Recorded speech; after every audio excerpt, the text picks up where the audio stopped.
Merhaba arkadaşlar, hoş geldiniz. Nasılsınız? İnşallah iyisinizdir, sağlıklısınızdır. Böyle olduğunu ümit ediyorum. Bugün tekrar yeni bir açılımla sizlerle birlikte olacağım ve bugün yapacağım açılımda da arkadaşlar birazcık farklılık yapacağım. Farklılık derken de 7 ayrı bölüme ayırıyorum bugünkü açılımımı. Yani 7 ayrı soruya cevap bulmaya çalışacağız. İlk olarak enerjisi diyeceğiz, daha sonra bilinçaltı, sonrasında size karşı duygu ve düşünceleri, korkuları, aradaki engeller, sizden beklentisi ve son bölümde de tavsiyeleri alacağız. Bakalım sizin ne yapmanız gerekiyor. Evet, bugün böyle değişik bir açılım yapmaya karar verdim. Umuyorum beğenirsiniz. Umuyorum size gerekli farkındalıkları, gerekli cevapları verir. Her zaman olduğu gibi tabii ki zamansız zamana niyet ediyorum arkadaşlar. Ne zaman bu videoma rastlarsanız inşallah en doğru farkındalıkları, en doğru cevapları sizler için vermiş olsun. Şimdi öncelikle kişinin enerjisine bakarak başlayalım diyorum. Beni dinleyen kişinin aklındaki kişi şu anda hangi enerjidesin? Bir söyle bakalım. Şu anki enerji durumun nasıl?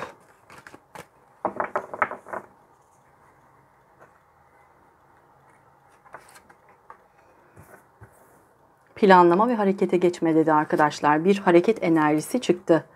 Sevgi dolu kadın şu anda sizi düşünüyor. Yani sizi düşünüyor, sizin onu ne kadar sevdiğinizi, duygularınızın ne kadar yoğun olduğunu farkında. Ve sanki bununla ilgili önceden böyle bir duygu içinde değilken şu anda diyor ki bu konuyla ilgili aşırı derecede iyimserim. İyimserlik üzerine hem de cesaretim var. Bugüne kadar belki bu konuyla ilgili, seninle ilgili çok fazla cesur davranamadım, cesarete gelemedim ama şu anda bir iyimserlik içimde var, bir cesaret var, bir planlama ve harekete geçme enerjisi içindeyim diyor. Evet, güzel. Açılışı gayet güzel yaptık arkadaşlar. Bakalım diğer durumlarda nasıl çıkacak. Peki, biraz daha devam edelim. Detay alalım bakalım. Enerjisel anlamda benim bağlı olduğum koşullarım var diyor. Bazı bağımlılıklarım var diyor. Bakın arkadaşlar. Yani aşmakta çok zorlandığı, ailevi olur, işle ilgili olur, parasal olur ama onu bağlayan, bakın burada zincirle bağlı bir insan görüyorsunuz değil mi? Bu şekilde çok zorlu, bağlı olduğum koşullarım var. Ama bunlarla ilgili harekete geçme niyetim yok mu? Var. Demek ki arkadaşlar şu anda onu zorlayan ve açıkçası sizin ilişkinizi hani su gibi akıp giden bir ilişki formuna dönmekten alıkoyan bu durumları düzeltmek amacıyla bir planlama içine girmiş. Yani burada çok net oldu altına verdiği kartla birlikte. Demek ki bu konuda bazı girişimler yapmaya çalışıyor kişi. Sizi çok yoğun bir şekilde kıskanıyor arkadaşlar. Bakın burada kıskançlık duygumuz çıktı. Ve burada bağlılık kartında aslında size karşı bir bağlılık geliştirdiğini, bir bağımlılık geliştirdiğini ve bundan dolayı da şu an sizi çok kıskandığını, etrafınızda olan insanları, diyaloğa geçtiğiniz insanları, belki ailenizi, yaşadığınız şartları her ne olursa olsun size karşı bir kıskançlık enerjisi içinde olduğunu söyleyebilirim. Ve bakın iyimserlik kartının altına bize ne vermiş? Kalp tutan erkek vermiş. Yani artık şu anda sizinle ilgili duygularına çok daha iyimser bakıyor arkadaşlar. Önceden çok daha sertse, önceden yani ben ona karşı hiçbir şey hissedemem ki zaten bu mümkün değil modundaysa şu anda kişinin yavaş yavaş yumuşamaya başladığını ve size karşı bir iyimserlik içine geldiğini söyleyebilirim. Onun dışında şu da olabilir arkadaşlar. Sizin sahip olduğunuz iyimserlik, hayata bakış açınız, pozitif bir şekilde ona yaklaşmanız ya da genel anlamda hayatınızda böyle bir enerjiye sahip olmanız kişide böyle bir duyguya sebep olmuş olabilir. Anın enerjisinde kişi sanki bu şekilde kalbini size sunmak istiyor. Evet. Ve arkadaşlar çok anlamlı çıktı. Yine açıkçası kişi önceki cesaretsiz hareketlerini bir tarafa bırakıp çok daha cesur bir adımla size gelme niyetinde. Bakın güneş kartı bolluktur, berekettir, şanstır. Bir şeylerin yoluna girmesidir. Uzun süredir beklenen bir şeyin gerçekleşmesidir. Demek ki ya bu kişinin uzun süredir beklediği bir adım var. Bunu size atacak. Şu anda kendini enerjisel anlamda çok iyi hissediyor. Tam da doğru zamanlama diyor. Ya da bunun için bir cesaret anını kolluyor arkadaşlar. Yani hazır. Zaten planlama ve harekete geçme kartıyla açılışı yaptık. Kesinlikle bu kişi size adım atma konusunda doğru anı, doğru zamanı bekliyor. Ve şu anda da sanki bu enerji onun üzerinde, bu iyi enerji onun üzerinde gibi. geldi bana. Peki çok güzel açtık. Enerjiler harika çıktı arkadaşlar. Bakalım diğer sorularımıza nasıl cevaplar gelecek? Birazcık bilinçaltına bakalım kişinin diyorum. Bakalım kişinin bilinçaltı bize neler söyleyecek? Evet. Bilinçaltı kartlarımı da şuradan bulayım. O kadar çok kart var ki arkadaşlar. Gerçekten bulmakta zorlanıyorum. Evet.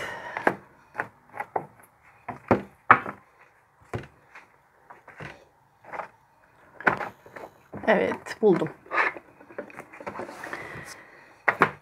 Şimdi bilinçaltına bir bakalım. Şu anda beni dinleyen kişinin aklındaki kişi. Bilinçaltında bu kişiye karşı hangi duygu ve düşüncelerin var? Bir söyle bakalım. Bu kişiye karşı hangi duygu ve düşüncelerin var? İçsel gerçek, başlangıçta güçlük, kuyu, geri çekilme, incelik, zarafet, küçüğün ağır basması ve bir tane daha alacağım arkadaşlar. Işığın kararması kartları çıktı. Evet. Peki şimdi şöyle bir bakalım. Şimdi arkadaşlar kişi bilinçaltında sizin aslında sizin onu etkileyebilecek türde bir insan olduğunuzu düşünüyor. Yani diyor ki çok cazibeli ve aslında doğal bir zekası var. Yani doğuştan getirdiği doğal bir dehası var ve açıkçası biraz da gizemli. Ve bu gizemliliği de beni ona daha çok çekiyor. Cazibesi, zekası beni ona daha çok çekiyor. Ve açıkçası onunla dayanışma içinde bir şeyler yapabileceğimi düşünüyorum diyor. Burada kişi böyle bir içsel gerçeğe varmış arkadaşlar. Sizinle birlikte el ele verdiğinde aslında bir şeyleri çok da kolay bir şekilde hayata geçirebileceğinin, bu şekilde hayatta kalabileceğinin, belki imkansız gördüğü şeyleri yaratabileceğinin, olabileceğinin farkına varmış. Ve diyor ki şu anda her ne kadar seninle ilişkime ilk başladığımda çok güçlük çeksem de, yani ne bileyim işte belki seninle olmak istemedim, belki çok isteksiz başladım. Böyle bir modda olsam da şu anda tamamıyla bir teslim olma modundayım. Çünkü artık bir şeylerin farkına vardım. Bu kişi arkadaşlar içsel gerçekliğinin yani farkındalığının artık nasıl bir şey olduğunu anlamış. Yani o yüzden de kendi içinde sanki düşüncelerini, duygularını size karşı baştan bir düzenleme içine girmiş gibi geldi bana. Şu anda bilinçaltında kendini gerçekleştirmek isteyen bir insan görüyorum arkadaşlar. İş anlamında, proje anlamında, maddi konularda. Yani şöyle söylüyor. Önceden attığım adımlarda hiç başarılı olamadım. İş anlamında, kariyer anlamında ilerleyemedim. Belki tecrit edildim. İnsanlar beni değersiz ve önemsiz gördü. Oysa ben çok derin bir insanım. Yani sığ bir insan değilim. Ve kendimi şu anda gerçekleştirmek istiyorum. Açıkçası seninle birbirimize güç verirsek birlikte pek çok şeyi aşabileceğimize de inanıyorum diyor. Ve arkadaşlar inanılmaz derecede burada size karşı saygı duyan bir insan var. Senden ayrılmış olabilirim. Evet kendimi geri çekmiş olabilirim. Doğru. Şu anda böyle bir inziva dönemindeyim. Kendimi senden çektim belki ama sana kendi içime baktığımda teslim olduğumu hissediyorum. Ve doğru zamanlamayı bekliyorum diyen ve aslında tüm bağını sizinle koparmamış olan bir insan var burada. Aranızda yaşanan şeylerle ilgili mahremiyet duygusunun onun için çok önemli olduğunu söyler. Ve bunların açığa çıkmaması için başka insanlarla paylaşmadığını, genelde bu duygularını, sizinle ilgili olan sıkıntılarını kendi içinde yaşadığını söyler. Ve en önemlisi de arkadaşlar toyluktan olgunluğa bir geçiş olduğunu görüyorum bu insanda. Artık kendi duygularının farkına varmış.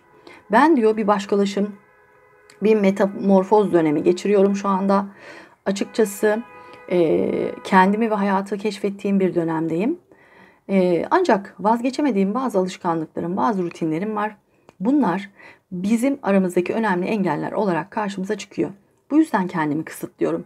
Bu yüzden potansiyelimi tam olarak kullanmıyorum ve bundan dolayı da bazı konularda hala daha direnç gösteriyorum. Ama vardığım şu noktada bir geçiş istiyor muyum? İstiyorum. Bir adalet istiyor muyum? İstiyorum. Gizli kalmış duyguların ortaya çıkarılıp sana sunulmasını istiyor muyum? İstiyorum. Ve hatta arkadaşlar aranızda büyük bir kriz yaşanmış anladığım kadarıyla.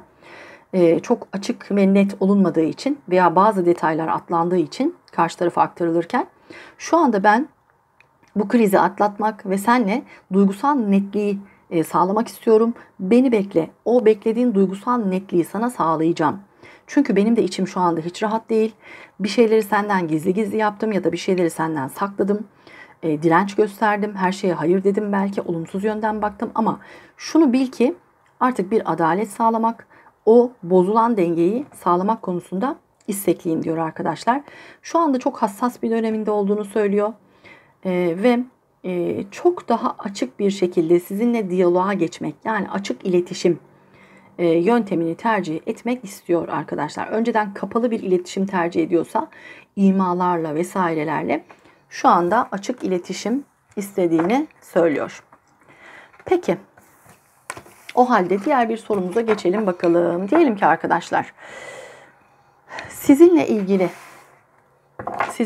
duyguları ve düşünceleri neler? Duygu ve düşüncelerden sonra korkulara bakacağım.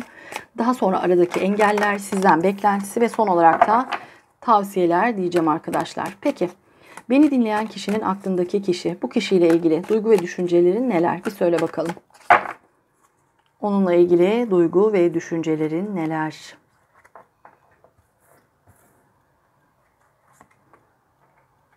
Evet.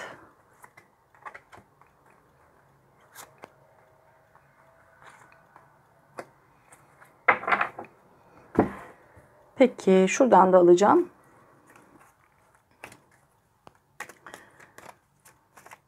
Şimdi arkadaşlar duygu ve düşünce olarak şunu söylüyor. Diyor ki aslında onunla birlikte olduğumda iyi hissediyorum, bana iyi hissettiriyor.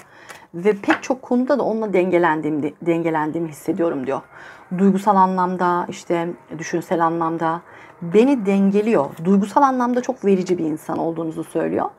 Ve açıkçası çok nazik bir insan olduğunuzu söylüyor sizin. Çok nazik, çok hassas bir insan olduğunuzu söylüyor. Ve açıkçası size karşı arkadaşlar bir söz verme isteği var. Bakın iki kartta da bir söz verme isteği çıktı. Bunu size söyledi veya söylemedi bilemiyorum ama burada kişi şu anda duygu ve düşüncelerinde diyor ki senle bir uyum yakalıyorum. Duygularını çok iyi ifade ediyorsun. Yani başkaları gibi dolandırmadan çok net ifade ediyorsun. Çok naziksin, çok koruyucusun. Ve bunlar aslında benim aradığım şeyler. Bunlar benim atlayıp geçebileceğim türde şeyler değil. Belki de çok rastlamadığım türden şeyler. Dolayısıyla sana söz vermek istiyorum diye her iki kartta da çıktı arkadaşlar. Ve burada söz vermekle ilgili yani sizi koruyup kollama anlamında olabilir. Size yapacağınız işlerde yardım etmek olabilir. Ya da sizin gücünüzü arttırma anlamında olabilir. Her ne olursa olsun kişi bunu yapacağını söylüyor. Çünkü sizinle kendini çok ama çok ahenkte hissediyor arkadaşlar. Ben diyor seninle çok uyumlu hissediyorum kendimi. Aslında çok fazla ikilemlerim oldu bu ilişkiye dair.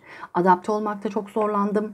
Özellikle finansal konuların aramızda sıkıntı yaratacağını düşündüğüm için ilişkiye adapte olamadım. Dikkatim sürekli başka yönlere kaydı. Fakat seninle bir uyum yakalayacağımı hissediyorum diyen bir durumda arkadaşlar.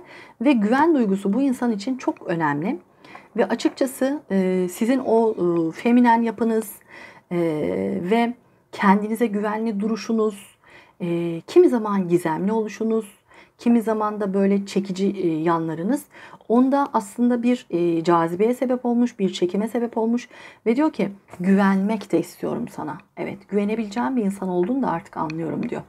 Yani kimi yerde sınır koymanız, kimi yerde kırmızı çizgilerinizin olduğunu belirtmeniz vesaire bunlar onda bir güven aşılanmasına da sebep olmuş. Ya da onun sınırlarına duyduğunuz saygı onda böyle bir algıya sebep olmuş, bunu söylüyor. Ve çok güzel bir kart çıktı arkadaşlar. Bakın alın yazısı kartı çıktı burada.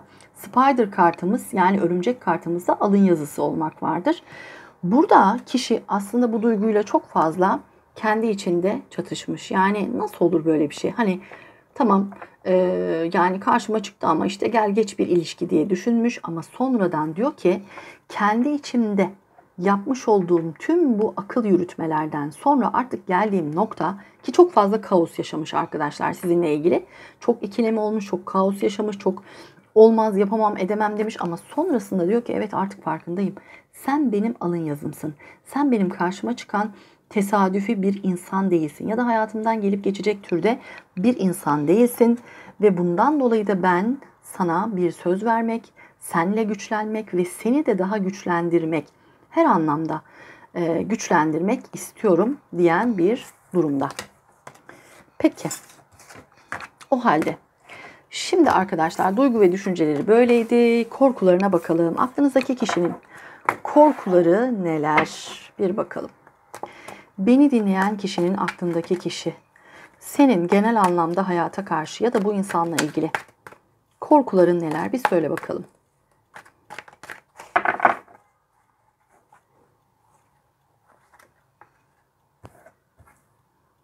Evet, kaybetme korkusu çok var arkadaşlar. Kaybetmek, koruyamamak ve elinden geleni yapamamak. Yani birazcık özgüven eksikliği var. Ya senin istediklerini yapamazsam, ya senin beklentilerini karşılayamazsam. Burada kişi sizin beklentilerinizin birazcık yüksek olduğunu anlamış arkadaşlar. Ve bu onda bir korkuya sebep olmuş. Ve açıkçası senin korkuların nedir dediğimde bana diyor ki bende bir özgüven eksikliği var. Onun istediklerini yapabilip yapamama konusunda. Ve açıkçası benim kaybetme korkum da var. Sevdiğim insanları kaybetmek. Bağlandıktan sonra o kişiyi kaybetme korkum çok büyük.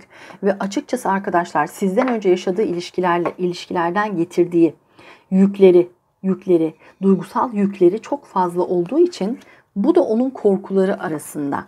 Ve açıkçası diyor ki aramızdaki ilişki bizi tatmin edebilecek, bize rehberlik edebilecek, gerçek anlamda öğretici bir ilişki olacak mı? Yoksa bu ilişkide diğerleri gibi arkasında bir sürü duygusal yük, bir sürü üzüntü bırakan, bir sürü kayıp bırakan bir ilişki mi olacak diyor. Bakın Orka kartında bir rehberlik vardır arkadaşlar. Bu kişi sizinle doğru yolda olup olmadığı konusunda bir korku içinde. Tamam. Bana rehberlik edecek, kılavuzluk edecek, belki de aynı hataları yapmadığım bir ilişki olacaksa ki bunu tabii ki bilemem diyor. Böyle olursa evet ben varım ama işte bunu yapamıyorum diyor. Çünkü çok hala daha mutsuzlukları var arkadaşlar. Geçmiş ilişkisinden kaynaklanan bazı duygu bozuklukları söz konusu, güvensizlikleri söz konusu. Bu yüzden de bu konuda tamamen düzelmediği için korkusu bu yönde. Yine aynı şeyleri yaşar mıyım diye. Ancak şöyle bir şey arkadaşlar. Bir diğer konusu da şu. Korkusu netlik kazanamayan durumlar. Bu kişi için net olmayan durumlar çok korkutucu. Burada kupa altılısını vermiş. Bu kişi büyük ihtimalle sizin ruh eşi olduğunuzu söylüyor arkadaşlar. Çünkü burada sizinle kendi arasında benzer çok fazla şey bulmuş. Yani sen diyor benim ruhumun öteki yarısı olabilirsin. Evet ben bunun farkındayım. Aslında arada çok fazla farklılıklarımız var. Bunlar beni çok korkutuyor. İşte kılıç altılısında biliyorsunuz arkadaşlar maddi anlamda farklılıklar vardır. Eğitim farklılığı vardır. Ailelerin uyuşamaması vardır. Bir sürü farklılık vardır. Bunlar beni çok korkutuyor ama biliyorum ki bir yandan da senle ruh eşiyim ve bu da beni korkutuyor. Çünkü bu kadar aynı olmamız, bu kadar aynı cümleleri kurmamız, aynı şeyleri hissetmemiz bu da bende bir korku yaratıyor. Ve bundan dolayı da aslında önce kendime karşı net olmak, sonra da sana net bir şekilde gelmek de beni korkutuyor. Yani burada bir şeylerin farkına varan ama arkadaşlar bunun gerçekliği konusunda korku yaşayan bir insan var. Netleşemiyor. Çünkü netleştiği takdirde belki de geçmişteki ilişkisinde yaşadığı sorunların aynısını yaşayacağını düşünüyor. Bu da onu birazcık geri çekiyor diyebilirim. Ve bundan dolayı da arkadaşlar şu an sizi gözlemliyor açıkçası. Links kartında bir gözlem vardır. Şu anda sizi gözlemliyor değişik mecralardan, değişik yerlerden. Ve kendi önünü aydınlatmaya çalışıyor öncelikle. Yani korkusu şu. Daha ben kendi önümü aydınlatmamışken bakın ermiş kartı, hermit kartı burada öncelikle kendi önünü aydınlatmaya, ışık tutmaya çalışan bir insan vardır. Ruhunu dinleyen, yeniden filizlenmeye başlayan bir insan vardır. Ve diyor ki öncelikle kendi önümü aydınlatmak zorunda oluşum. Bir diğer korkum. Yani sana yetememek. Dedik ya arkadaşlar size yetemeyeceğini düşünüyor. O gücü, yapabilme gücünü kendinde bulamayacağını düşünüyor. Ve bu yüzden de diyor ki kendimi şu anda benim iyileştirmem lazım. Ekinezya kartında kendini iyileştirme vardır arkadaşlar. Bu yüzden öncelikle kendimi iyileştirmeliyim ve Bu ilişkiye bir sihir katmalıyım diyor arkadaşlar. Dragonfly kartımızda da bir sihir vardır. Bakın büyücü kartı çıktı zaten. Büyücü kartı ve sihir kartı kesinlikle bu kişinin sizinle ilgili korkularından en önemlisi size vaat ettiği şeyleri yapamaması ya da sizin beklentinizin altında kalması. Ama bir mucize, bir sihir olacak ve ben bunları yapacağım demeye de getiriyor aynı zamanda. Peki. O halde şimdi neye bakalım arkadaşlar? Aradaki engellere bakalım. Bakalım kişi aradaki engel olarak bize ne söyleyecek? Beni dinleyen kişinin aklındaki kişi, bu kişiyle arandaki engeller neler? Bir söyle bakalım. Bu kişiyle arandaki engeller neler? Bir söyle bakalım. Engeller. Kendimi çok önemsiyorum diyor arkadaşlar. Birazcık kendini çok seven bir insan. Biraz bencil bir insan yani. Kendimi çok fazla önemsemem ve kendi isteklerimi ön planda tutmam. İşte bu ilişki hep benim istediğim gibi olsun demem. Bu ilişki önündeki en önemli engel diyor arkadaşlar. Ve onun dışında birazcık dikkati dağınık. Yani sizin dışınızda farklı insanlarla konuşuyor olabilir. Farklı insanlarla diyaloğa giriyor olabilir.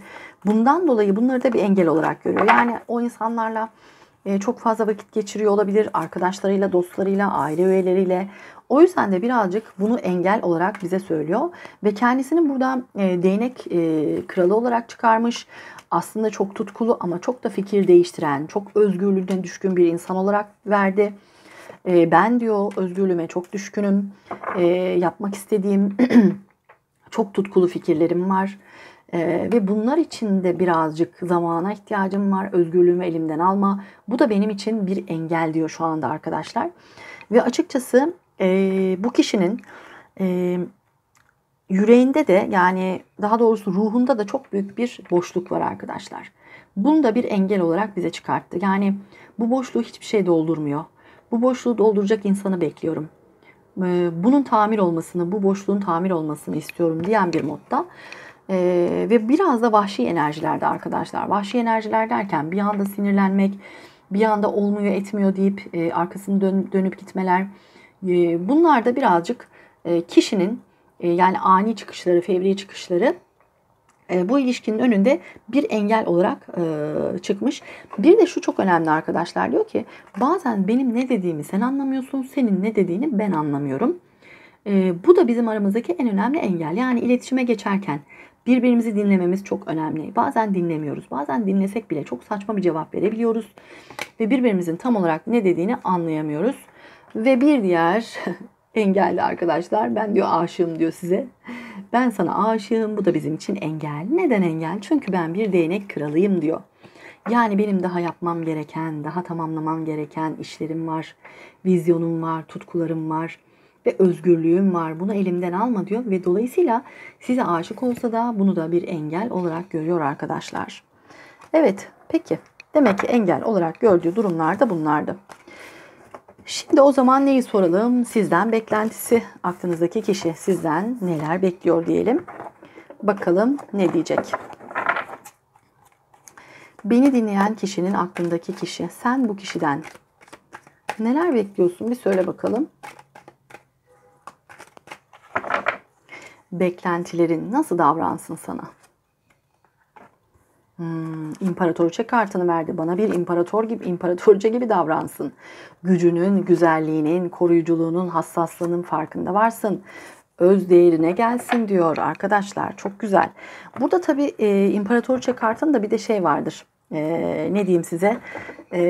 Yaratıcılık vardır. Yani art diyor burada, sanat. Sanatla uğraşmak vardır. Yani belki sizin daha hassas bir insan olmanızı istiyor. Hani daha böyle tatlı cümlelerle konuşmanızı istiyor. Buradan ben bunu da çıkartıyorum aslında. Yani gerektiği yerde otoritesini kullansın. Çizgilerini, kırmızı çizgilerini belirtsin. Ama gerektiği yerde de son derece naif, duygusal, hassas yönünü bana çıkarsın diyen bir modda arkadaşlar. Bunu söyleyelim. Ve onun dışında şunu söylüyor. Kimi yerde aramızdaki olayları başka insanlarla paylaşması. Bu hoş bir şey değil. Aramızda yaşananlar aramızda kalmalı ve dolayısıyla onun bu konuyla ilgili bir denge bulmasını istiyorum. Bu yaşananları ailesiyle, arkadaşıyla, eşiyle, dostuyla paylaşmasını istemiyorum. Ve biraz daha hayalcilik yönünü gerçeklerle değiştirsin. Biraz daha ayağı yere sağlam basan hayaller kursun. Çok hayalci olduğunu düşünüyorum çoğu zaman diyor arkadaşlar. Ve onun dışında diyor ki kendi statüsünü, kendi kariyerini geliştirmek için biraz kendine odaklansın. Onun da özgürlük alanları olsun. Yani sürekli bana odaklanan, bir şeyleri kolaylaştırmaya çalışan bir modda olmasın. Yani kendi kariyeriyle, işiyle, gücüyle, kendi hayatıyla odaklansın. Ve her ikimizin de ortak, özgür, ayrı ayrı özgürlük alanlarımız olsun. Böyle olduğu takdirde çok daha güzel, tatmin edici bir ilişki olabilir diyor arkadaşlar. Ve sizin çoğu zaman çok negatif düşündüğünüzü söylüyor. Bu negatif durumları atsın. Çünkü bu negatif durumlar bana da yansıyor. Ve bu yüzden de birbirimizle çok fazla çatışıyoruz. Bunu da yapmaktan vazgeçsin. Kırmızı çizgilerimize dikkat etsin. Negatif düşünce yerine pozitif düşünmeyi öğrensin. Ve bakın ne çıktı arkadaşlar. Önce kendinizi sevmenizi istiyor. Yani burada diyor ki kendine olan güvenini ve cazibeni arttır. Önce kendini sev. Benim peşime düşmek yerine, bana daha çok değer vermek yerine bu emeği birazcık kendine göster. Zaten sonrasında bir şeyler olacaktır diyor. Ve açıkçası arkadaşlar sizin aradığı kişi olduğunuzu söylüyor burada.